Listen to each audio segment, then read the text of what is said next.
Nous quittons l'hémicycle du Sénat, mais nous allons bien entendu revenir sur la suppression du compte de pénibilité par les sénateurs dans 24 heures Sénat. Le journal, c'est tout de suite.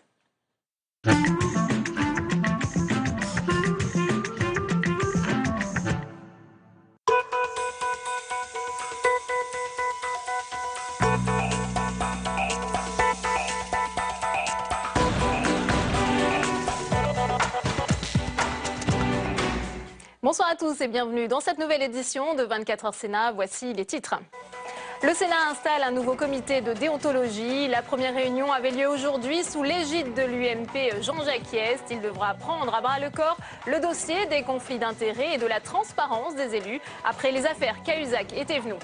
Adoption en commission du budget de la sécurité sociale. La droite sénatoriale a réécrit le texte du gouvernement. Objectif, économiser 1 milliard d'euros en faisant la chasse au gaspillage. La majorité est également revenue sur la modulation des allocations familiales. Débat à suivre dans ce journal. À 26 ans, c'est le plus jeune sénateur de la 5e République. David Racheline, aussi maire Front National de Fréjus, est notre invité ce soir. Avec lui, nous reviendrons sur son élection, le non-cumul des mandats, mais aussi sa vision du Sénat. Mais avant de dérouler tous ces titres, le Sénat persiste et signe après avoir supprimé le compte pénibilité la nuit dernière dans le cadre de l'examen du projet de loi sur la simplification de la vie des entreprises, une des mesures phares de la réforme des retraites, très critiquée par le MEDEF qui la juge inapplicable et anxiogène pour les entrepreneurs. Mais le Sénat ne s'est pas arrêté là, il vient de supprimer l'information préalable des salariés en cas de cession des PME. Sur ce plateau, Tam Tranui, bonsoir Tam. Bonsoir Alors, que Delphine. s'est-il passé lors de cette séance cet après-midi? Bien, on l'a bien compris, le Sénat est à la droite est à la manœuvre au Sénat et ça se voit. La droite, ou plutôt le MEDEF, qui a été amplement satisfait ces 2 derniers jours avec donc l'examen de ce projet de loi sur la simplification de la vie des entreprises. Vous l'avez dit dans la nuit hier, les sénateurs ont donc supprimé le compte de prévention de la pénibilité. Ce compte, qu'est-ce qu'il permet? Il permet d'engranger des points en fonction de la pénibilité de son travail. Cela pour ensuite se former, pour avoir droit à du temps partiel ou encore pour partir à la retraite. Plus tôt, c'était un casse-tête pour les entreprises, disent-elles, et le MEDEF réclamait donc sa suppression. Autre mesure adoptée aujourd'hui, la suppression de l'information préalable des salariés en cas de cession d'une entreprise. Ça permettait aux salariés de se préparer à reprendre l'entreprise. C'était encore une réclamation du MEDEF et c'était l'une des mesures phares du projet de loi Hamon sur l'économie sociale et solidaire. Encore une mesure donc mise à la poubelle par la nouvelle majorité du Sénat. Le gouvernement, quant à lui, est furieux. La droite, selon lui, prétend faire de la simplification. En réalité, elle met à mal des mesures phares de la gauche. Elle s'en prend aux droits des salariés. Alors, suite la semaine prochaine, Tam, que prépare la droite pour le budget de la sécurité sociale? Bien d'abord, la suppression de la modulation des allocations familiales en fonction du revenu, considérée comme une véritable attaque contre la famille et allant à l'encontre du principe de l'universalité de ces types de prestations. Cette mesure a été décidée par le gouvernement et il est vrai qu'elle a suscité des débats jusque dans les rangs de la gauche. Elle est censée en tout cas rapporter tout de même entre 400 et 700 millions d'euros par an. Sinon, la droite propose 1 milliard d'économies supplémentaires en supprimant par exemple les actes médicaux redondants, inefficaces. Jusqu'ici tout va bien, tout le monde est d'accord. Mais elle propose aussi la retraite à 64 ans à l'horizon 2024 ou encore la suppression de la journée de carence dans la fonction publique. Là, pour le coup, ce sont encore des symboles de la gauche qui seraient mis à mal. Merci beaucoup Tam et on reparlera du budget de la sécurité sociale à la fin de ce journal dans notre débat. Un rapport du Sénat sur la lutte contre les discriminations ne sera pas publié en raison de profonds désaccords. Rédigé par la sénatrice Europe Écologie Les Verts Esther Benbassa et l'UMP Jean-René Lecerf, il a été débattu pendant 2h30 en commission des lois. Mais la proposition de renforcer l'enseignement du fait religieux à l'école n'a pas fait l'unanimité. Je vous le disais en titre, installation ce matin du nouveau comité de déontologie du Sénat. Il sera présidé par l'UMP Jean-Jacques Hyest. Sa mission, prévenir les conflits d'intérêts et empêcher les nouvelles affaires qui pourraient éclabousser l'institution. Quentin Calmy. Premier sentiment des Français lorsque l'on évoque la politique, de la méfiance d'après de récentes études. Comment recréer de la confiance entre les élus et les citoyens? Le Sénat remet en selle son comité de déontologie créé en 2009. Nouveau visage, des sénateurs issus de tous les groupes politiques et une mission, aiguiller les élus sur les questions de conflit d'intérêts et notamment les nouveaux sénateurs. tous pourris, c'est pas vrai. D'abord, c'est complètement faux. La très grande majorité des parlementaires est honnête. Quelquefois, elle est imprudente. Il y a certains qui sont imprudents, mais je crois qu'ils ne savent pas. Il faut leur apprendre les règles déontologiques. En cas de soupçon d'un conflit d'intérêts, une décision collégiale intervient.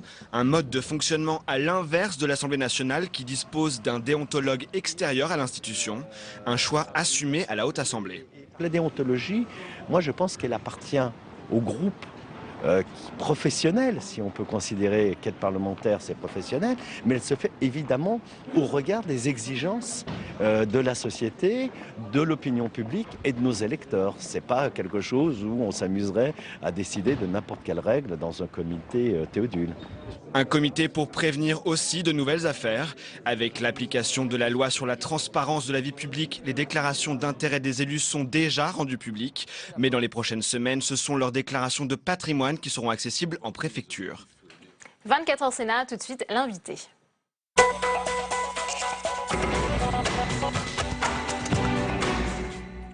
Et notre invité ce soir, David Racheline, sénateur Front National du Var. Bonsoir, merci d'être avec nous. Alors on va revenir tout de suite sur votre élection et sur vos premiers pas au Sénat avec un reportage de Quentin Calmet, Julie Hulin et Cécile Sixou. Et on se retrouve tout de suite après.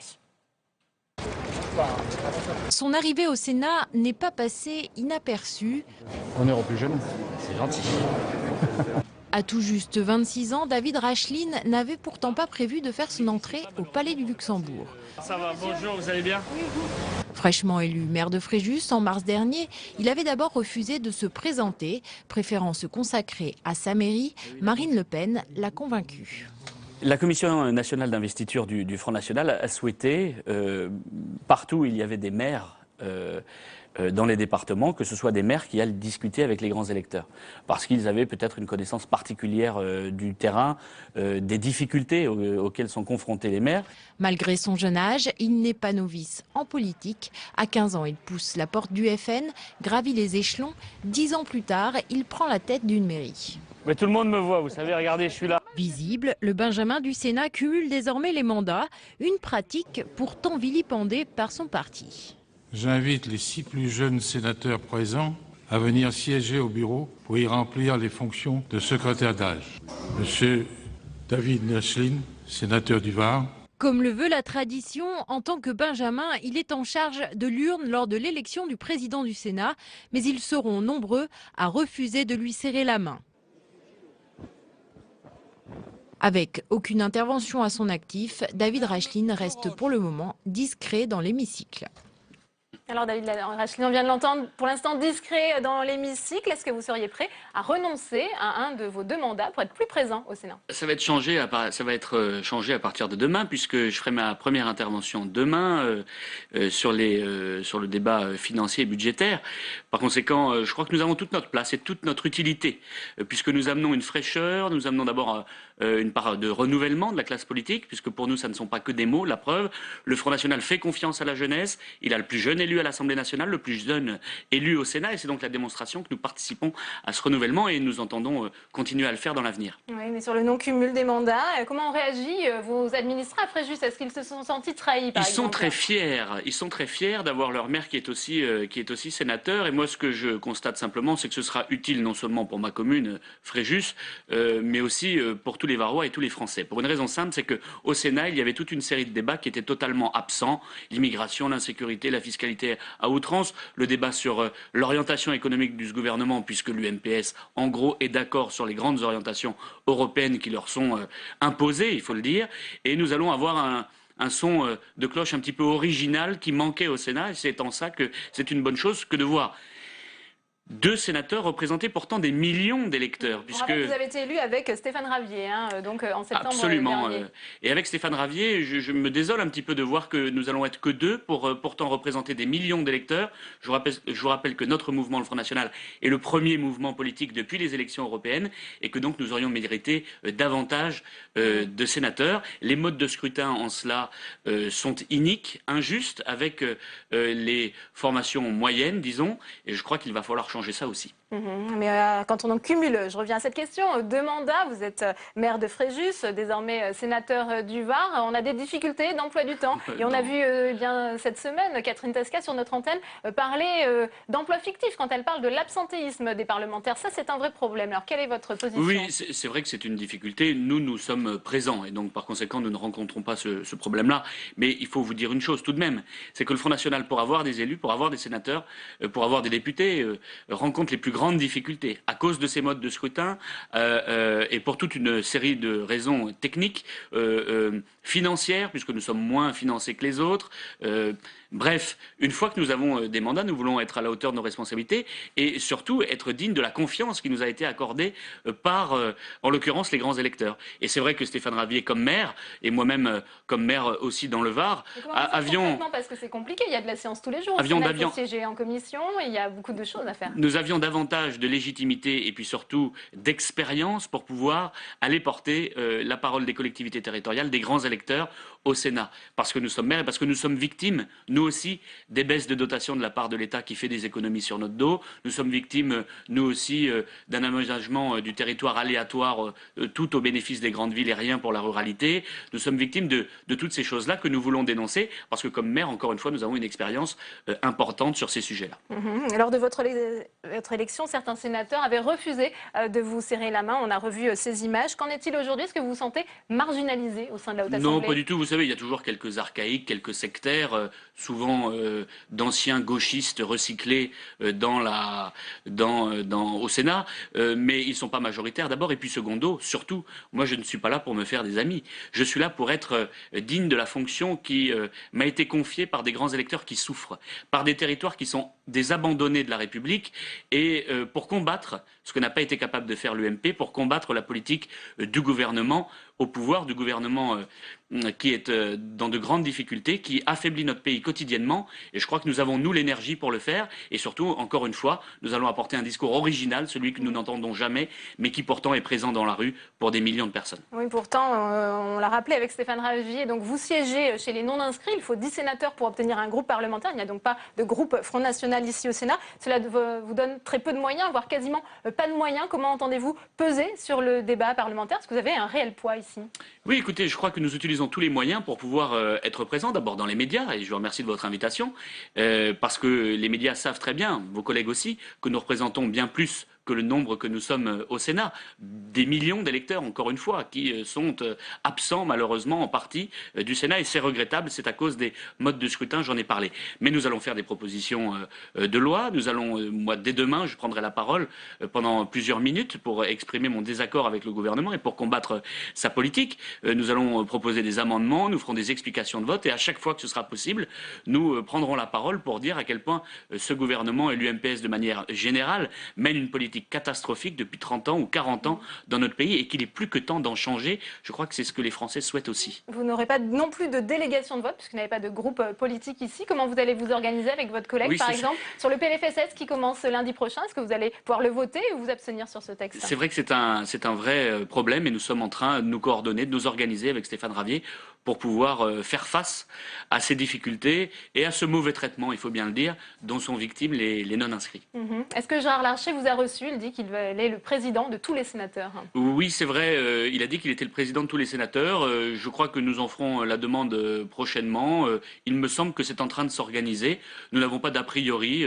Nous savons que c'est un homme respectueux de tous les sénateurs et donc nous irons, encore une fois, sans a priori, le rencontrer. J'en parlais à l'instant, le Sénat qui a bien installé un nouveau comité de déontologie. Que pensez-vous de ce comité? J'ai essayé de consulter votre déclaration de patrimoine. Pour l'instant, elle n'est pas en ligne. Alors, est-ce qu'on va pouvoir bientôt la consulter? En tout cas, elle a été envoyée par la poste. Je ne sais pas si les services ne l'ont pas encore mis en ligne. C'est leur difficulté. Mais ce sera le cas évidemment bientôt. Je vous signale d'ailleurs que comme maire, j'ai déjà fait une déclaration de patrimoine. Donc, celle-là est déjà disponible.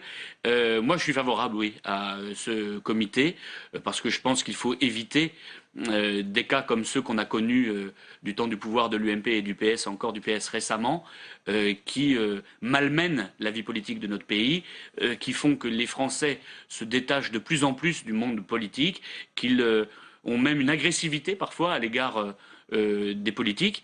Agressivité, mais c'est justifié d'ailleurs. Questionnement autour de l'utilité du Sénat. David Rachlin, c'est la dernière question. Maintenant que vous êtes élu, que pensez-vous du Sénat? Est-ce qu'il faut le supprimer?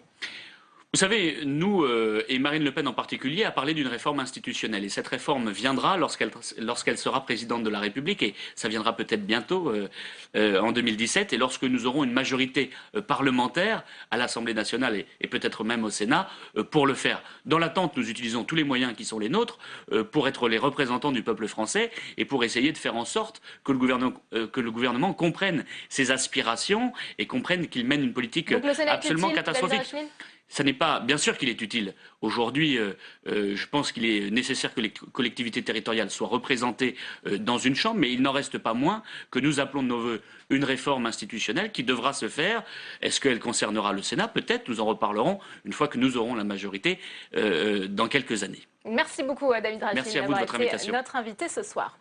Ouverture aujourd'hui du 84e congrès de l'Association des départements de France à Pau, en plein débat sur la décentralisation. Et alors que le Sénat s'apprête à entamer ses auditions sur la nouvelle organisation territoriale de la République, gros plan ce soir sur le droit d'option pour les départements, c'est-à-dire la possibilité de quitter une région, une possibilité qui pourrait intéresser la Loire-Atlantique. Reportage de Marie Brémaud. Alors que depuis plusieurs mois, certaines voix s'élèvent pour une Bretagne réunifiée, comprenant le département de la Loire-Atlantique, certains élus comptaient sur le droit d'option inscrit dans la réforme territoriale.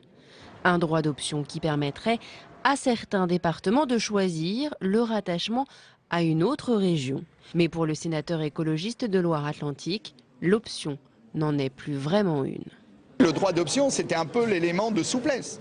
Or, ce droit d'option que nous avions créé au Sénat, le gouvernement l'a d'abord supprimé à l'Assemblée nationale. Aujourd'hui, il dit qu'il est assez d'accord pour qu'il y en ait un, mais il le conditionne à un avis positif de la région quittée. Généralement, quand les gens se quittent, ils ne sont pas d'accord entre eux. Donc ça limite extrêmement ce droit d'option. Pour que le droit d'option soit appliqué, le transfert doit être validé aux 3/5 par chacune des collectivités concernées. Et du côté des Pays de la Loire, pas question de laisser partir le département le plus riche de la région. Et très concrètement, les Vendéens, les gens du Maine-et-Loire, nous sommes arrangés à l'instant, sont tout à fait concernés par le rayonnement de Nantes et l'ensemble de la région des Pays de la Loire. Pour tenter de contourner les conditions très strictes du droit d'option, l'association Bretagne Réunie envisage déjà un autre scénario non prévu dans la loi. Il faudra donc, tôt ou tard, qu'on en vienne à un référendum, de façon à ce que la population puisse s'exprimer, parce que nous sommes dans une situation extrêmement curieuse, dans laquelle la population veut quelque chose, la population de la Loire-Atlantique veut la Bretagne, la population de la Bretagne veut la Loire-Atlantique, et nous avons des élus qui sont d'un avis contraire. La carte définitive des régions de France semble encore bien loin d'être dessinée. Le casse-tête territorial se poursuit. Ils se disent accablés par les réglementations et les contrôles. Les agriculteurs ont manifesté aujourd'hui dans tout le pays pour crier leur ras-le-bol. Plus de 35 000 agriculteurs étaient mobilisés selon la FNSEA, principal syndicat agricole. Du jamais vu depuis des années. Stéphane Le Foll, le ministre de l'Agriculture, était auditionné au Sénat et il a réagi à ces manifestations. On écoute sa réaction au micro de Pauline Dame. On a pris en compte les demandes qui avaient été faites par la FNSEA et les JA, avec une réponse sur les 8 points sur lesquels il y avait débat. Le problème des marchés, des prix, c'est pas quelque chose qui se résout simplement.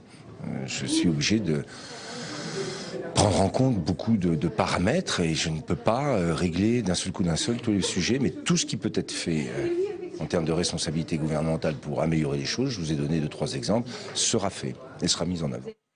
24 heures Sénat, tout de suite le débat.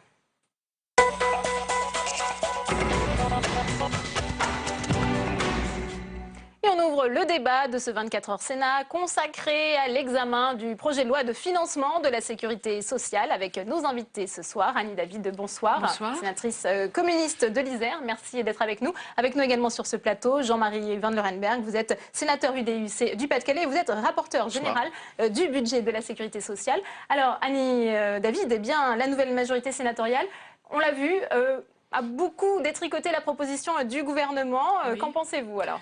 Alors, la proposition du gouvernement ne me plaisait pas vraiment, mais celle adopté ce matin en commission ne me plaît pas non plus, hein, puisqu'on repousse l'âge de la retraite à 64 ans, on diminue l'Ondam, enfin, toutes des mesures avec lesquelles, évidemment, je ne peux pas être d'accord. Le fil conducteur, je dirais, entre la proposition du gouvernement et celle qui a été adoptée ce matin en commission, c'est la continuité dans la diminution des dépenses, alors qu'avec mon groupe, nous pensons qu'il y a nécessité à revoir des sources nouvelles de ressources, justement, pour notre protection sociale. Il y a les cotisations patronales sur lesquelles, enfin les exonérations de cotisations sur lesquelles nous aimerions bien revenir. Il y a la fraude patronale sur laquelle nous aimerions bien revenir également. Enfin, il y a d'autres pistes pour nous, pour permettre à notre système de protection sociale non seulement de combler ses déficits, mais en plus de créer des droits nouveaux pour les assurés sociaux. Jean-Marie Van Lerenbergh, on voit que les propositions adoptées ce matin ne vont pas faire l'unanimité lundi en séance. Est-ce que la nouvelle majorité sénatoriale a détricoté le projet du gouvernement ? On a détricoté, mais je dois saluer l'effort du gouvernement justement sur les dépenses, parce qu'après 30 milliards de prélèvements supplémentaires depuis 2012, enfin on a compris qu'il fallait s'attaquer aux dépenses de l'assurance maladie notamment et faire moins de dépenses. On ne peut pas constamment avoir recours à l'impôt. Donc moins de dépenses, faire des économies là où c'est possible. Le gouvernement a pris un chemin dans ce sens, donc nous l'accompagnons en demandant 1 milliard d'économies supplémentaires qui sont tout à fait envisageables. Prenons un exemple. Vous avez 30% d'actes médicaux inutiles et redondants. Ce n'est pas moi qui le dis. C'est la Fédération hospitalière de France, c'est la Haute Autorité de Santé, c'est l'Académie de médecine. Ce sont les médecins que nous avons auditionnés. Tout le monde est d'accord sur ce chiffre. Et puis, je vois dans le budget 1 milliard disons, pour... Alors que proposez-vous justement pour éviter ces actes médicaux inutiles? Vous avez une proposition? J'ai une proposition qui est simple, par exemple. C'est la relation entre la ville et l'hôpital. Il y a une nécessité, par exemple, pour un médecin hospitalier de faire une lettre de sortie qu'il envoie à son collègue médecin libéral. 50% seulement des lettres sont réalisées. Donc commençons par appliquer la loi. Deuxièmement, pour faciliter la transmission de l'information, on peut la numériser, cette lettre, par une clé USB, par un mail tout simplement sur Internet, bien sûr sécurisé. Mais la gauche a déjà essayé de mettre en place une sorte de dossier médical personnalisé. Ça ne marche pas a priori. C'est difficile à mettre en place. La DMP n'a pas été mise en place, le dossier médical personnalisé. Moi, je ne demande pas de remettre ça en route, même si ça me paraît nécessaire. Je dis simplement, ce simple fait, vous allez chez un médecin, il vous dit faites une radio, faites une analyse biologique, une analyse de sang. Mais il vous dit je vois quelque chose qui ne va pas bien, vous allez à l'hôpital voir mon confrère. Vous arrivez à l'hôpital, on recommence les mêmes analyses. Double peine et en même temps double frais pour évidemment la sécurité sociale. Sur cette proposition, parce que ça paraît simple quand on entend Jean-Marie Van Lerenbergh. Ça paraît simple, mais en même temps, ce que je trouve un petit peu regrettable, c'est que finalement, ce sont les médecins qui font ces actes en double, enfin ces actes inutiles, et ce sont les patients qui trinquent. Donc moi je trouve qu'on devrait faire, si, puisqu'on fait vous proposez 1 milliard d'économies, vous proposez 1 milliard d'économies, notamment en diminuant l'Ondam. Donc ce sont les patients, qui vont trinquer. Ces actes inutiles, 30%. Et la fraude patronale, Monsieur Van Lerenbergh. Sur 130 milliards de dépenses, écoutez ce chiffre, 30% sur 130 milliards de dépenses d'assurance maladie. C'est-à-dire que ça représente plus de 30 milliards. Donc il y a un gisement d'économie. Je demande 1 milliard. Écoutez, c'est très peu. C'est très peu sur 30 milliards.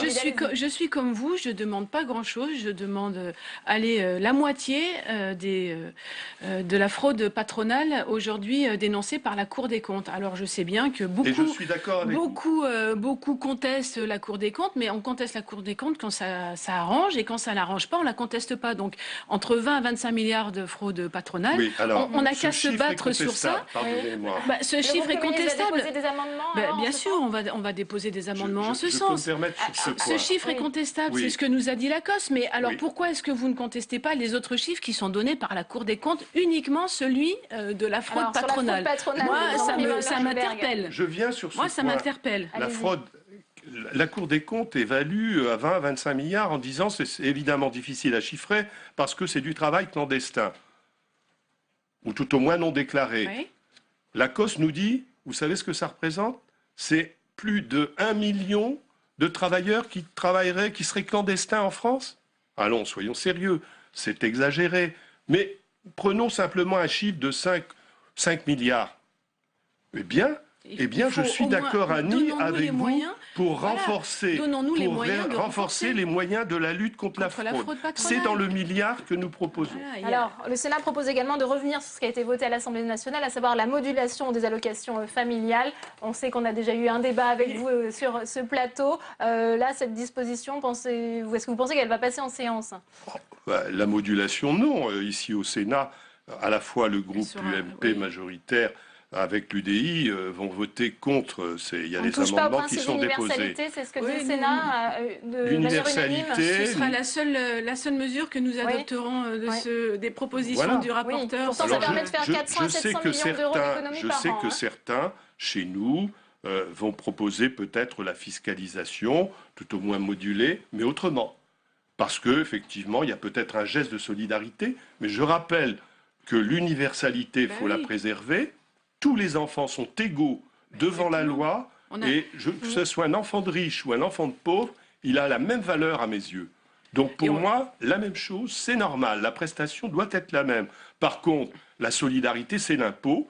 Qu'on ait une mesure dans ce domaine ne me choquerait pas, mais je ne l'ai pas proposé. Mais ça sera proposé par certains. Ouais. Nous allons proposer des mesures effectivement fiscales pour rajouter des tranches au niveau de l'impôt sur le revenu. Mais du coup, ça ne sera pas au moment du PLFSS, mais au moment du PLF, puisque l'impôt, ce sera en PLF et non pas en PLFSS.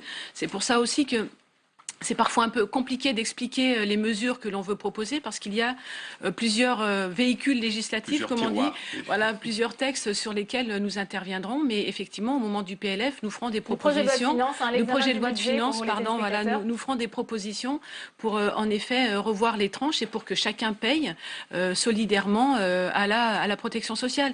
Mais je pense que vraiment les allocations familiales, c'est l'universalité qu'il faut maintenir. Au début de ce débat, Annie David a parlé aussi d'une autre de vos propositions, à savoir la retraite à 64 ans en 2024. Ça, on imagine que les débats vont être animés. Mon ami et collègue Gérard Roche, qui est rapporteur sur la vieillesse et la retraite, qui a dit « Je suis d'accord, comme nous sommes d'accord, pour que le compte pénibilité, nous nous sommes battus d'ailleurs par les années antérieures, il a été supprimé hier, c'est une erreur. Je le dis franchement, c'est une erreur. Qu'il y ait des modalités pratiques à revoir, j'en conviens. Mais sur le principe, moi je suis pour. Quand on a travaillé, comme j'ai travaillé, dans une usine à feu continu, on voit très bien la difficulté qu'il y a quand les années sont passées et quand on atteint effectivement un âge de 60 ans. Donc, qu'il y ait un système de bonification pour ces gens-là, pour ceux qui ont eu réellement un travail pénible, c'est d'accord. Par contre,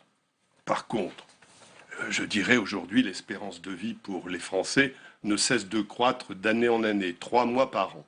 Donc il me paraît légitime, donc en contrepartie de cette mesure de pénibilité, en contrepartie, de pousser à 2024 l'âge de 62 ans à 64 ans. Je rappelle que c'est 62 ans aujourd'hui l'âge de départ légal à la retraite. Donc on le pousse de 2 ans. Annie David, très rapidement, on imagine que vous vous opposerez à ces propositions. Nous nous opposerons en effet à ces propositions parce on sait qu'aucun budget de la sécurité sociale n'a été voté au Sénat depuis 2012. Que va-t-il se passer la semaine prochaine? Le premier budget avait été voté puisque nous étions encore dans une volonté de construction commune à gauche, mais ensuite effectivement nous n'avons plus voté et sur le report de l'âge de la retraite, évidemment, nous ne pourrons pas suivre nos collègues et sur sur la pénibilité, vraiment, on parle d'augmentation de l'espérance de vie, mais j'aimerais bien qu'on parle aussi de l'augmentation de l'espérance de vie en bonne santé. Séance à suivre, c'est ça qui est bien important. entendu, sur Public Sénat, lundi à partir de 15h. Merci à vous deux d'avoir été les invités de ce journal. C'est la fin de cette édition. Merci à vous de l'avoir suivi. À 22h, vous retrouvez Sonia Mabrouk. Bonne soirée et à demain.